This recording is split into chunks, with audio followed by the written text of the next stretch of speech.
like to use my time briefly to focus on 3 points. The first point, we have just seen it on the screen, is this big gathering, this big meeting in Paris that we all attended recently. It's obvious the NCRI is a tiny marginal grouplet, as they say. 110,000 people past the detectors.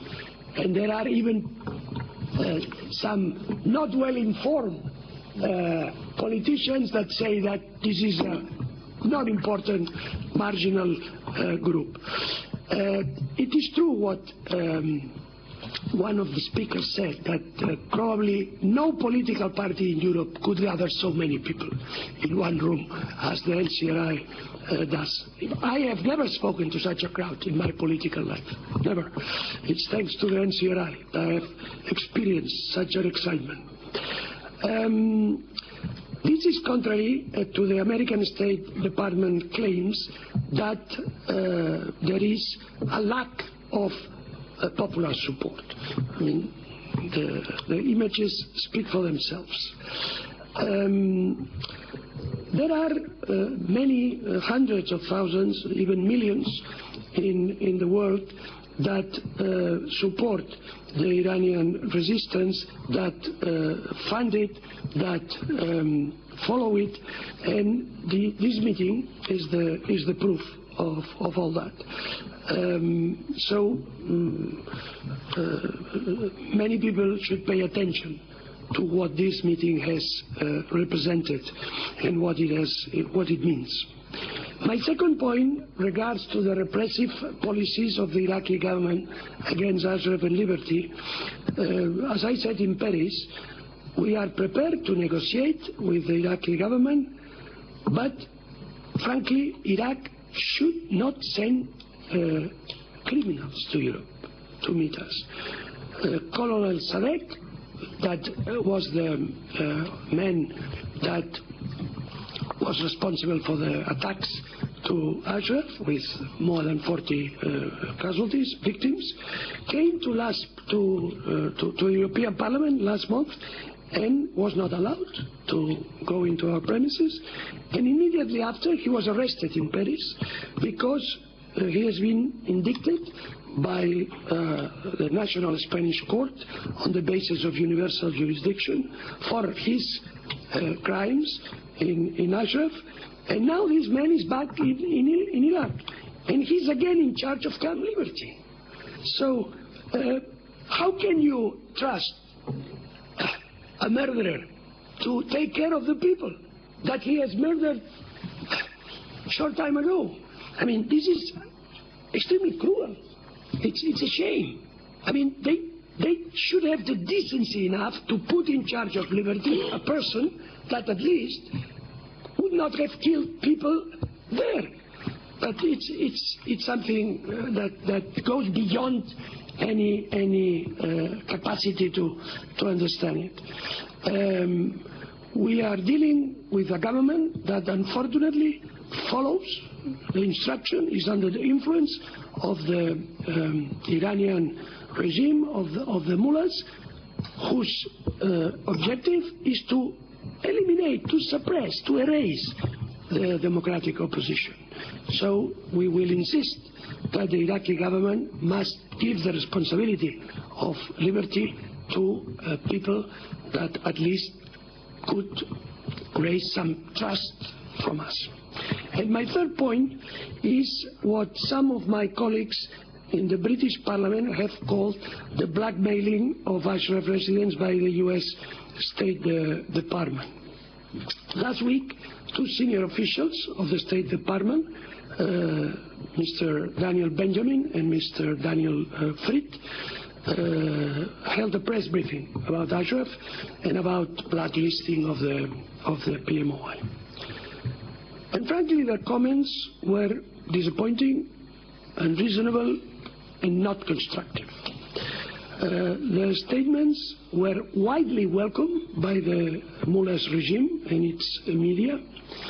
Instead of reminding Iraq to fulfill its duties under the UN agreement for the relocation to proceed, these two officials point the finger to the residents and even threaten the residents, saying that the patience of the Iraqi government is wearing thin.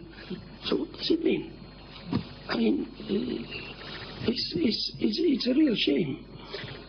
It's like giving green light to the Iraqi government. These two American officials are not, let's say, unimportant people. They are two very experienced senior ambassadors in the Department of State. And they have forgotten that the United States have heavy responsibilities, strong responsibilities vis-à-vis international law and in regards to their mutual agreement with Ashraf residents regarding their protection. They signed a document individually, each resident, to be protected by the United States. And now they are asking the residents to relocate in Liberty, which in fact is a prison, and they do it while none or almost none of their humanitarian request has been met.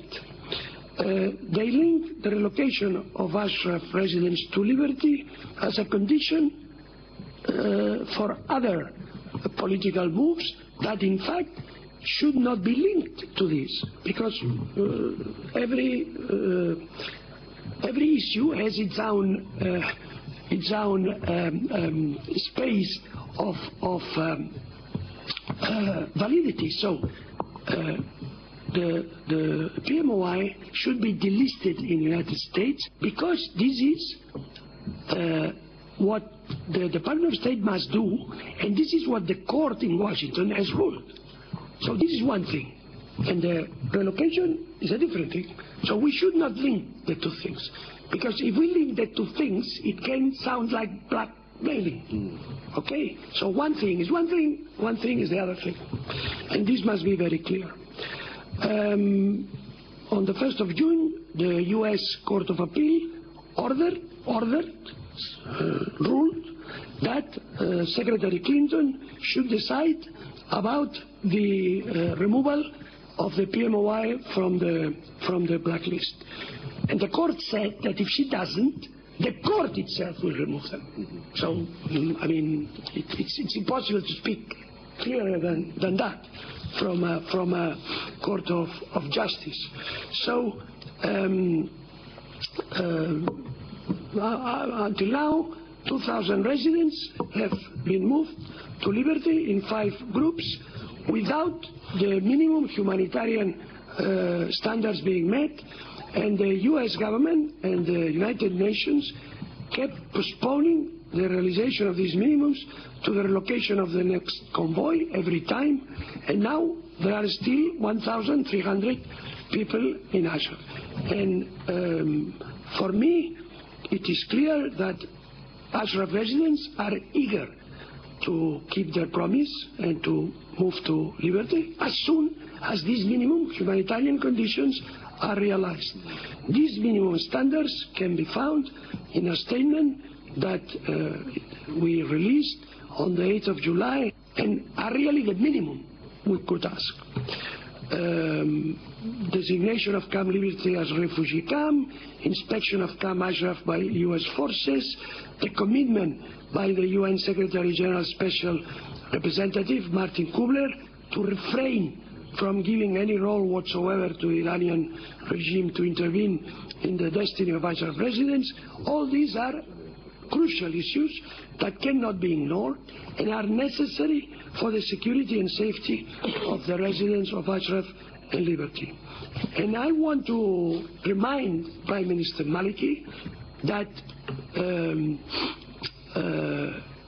according to his behavior today, he will be just in the future. And as we say in Spanish, time is very long.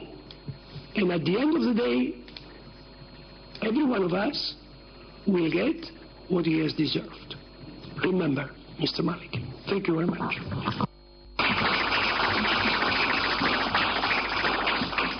Thank you very much indeed, Aleko, from your very busy schedule to come here and to sing these words of consolation, inspiration and solidarity to the people of Ashraf and Liberty.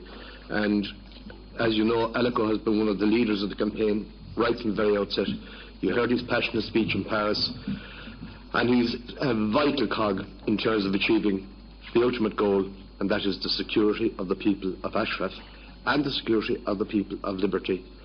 And what I would say is this, that the warning that you have given, which was given previously by Stroon to the Iraqi government, should be taken very seriously, because there will be down the road consequences. So again, ladies and gentlemen, we want to thank you so much, first of all for your attendance, and secondly for your attention. Thank you very much indeed. It's much appreciated.